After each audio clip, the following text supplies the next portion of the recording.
studenten die op zoek zijn naar verandering. En zoeken naar die vonk van hoop.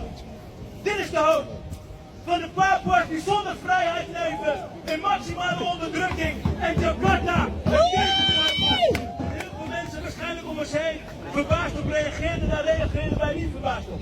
Wij zien aan het front van het verzet met activisten in de jungle, in de bergen, in de steden en buiten West-Papua. En dat is wat je ziet, waar Jakarta nu nerveus op reageert. Decennia lang de media verbiedt uit West-Papua en nu, sinds het verzet opkomt, het internet op slot gooit met als reden, argument, we willen niet dat er een rassenstrijd ontstaat. Maar wat zien we? Militiegroepen, gesteund en gefaciliteerd door het Indonesisch leger. Wat ze ook hebben gedaan in Oost-Timor onder leiding van de toen-generaal Wiranto. En nu minister van Veiligheid en Politieke Zaken in het kabinet van Jokowi. Dat is het Indonesië wat Nederland moet kennen. Dat is het verhaal wat wij gaan onderwijzen. En dat is het verhaal wat deze politici voor weglopen.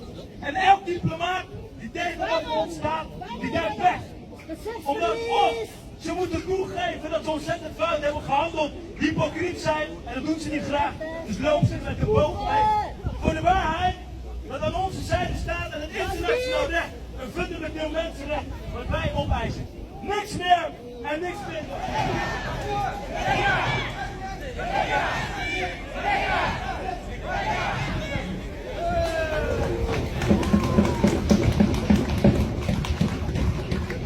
Papua, Maluku, Aceh. Ini hari pertemuan untuk bersuara satu. Al 3 weken lang is het opvallend stil in Den Haag. Als er nooit ergens in de wereld met mensenrechten schendingen is Nederland als de kippen bij. Om een standpunt in te nemen, om een mening te laten zien, te laten horen. Wat er nu gebeurt in Papua, het is stil hier in Den Haag. Uit Nederland, uit de Molukken, uit Aceh. Het was een enorme verbroedering hier, dat is prachtig te zien. En niet alleen verschillende groepen, maar ook verschillende leeftijdsgroepen. We hebben heel veel jongeren hier.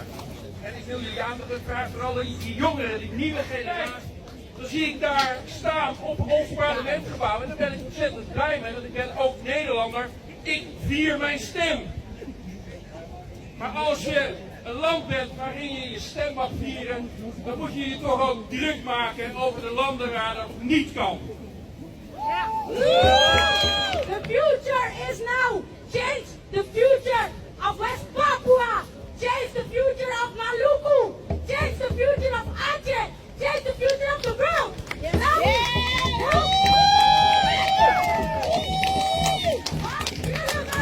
Achterlaten voor onze kinderen. Voor de next generation. Dat is vrijheid. Zelf bepalen, zelf beschikken. In vrijheid leven. Voor wat ons land ons te bieden heeft. Voor wat God ons land gegeven heeft. De tijd is nu, mensen. The future is now. Bersama.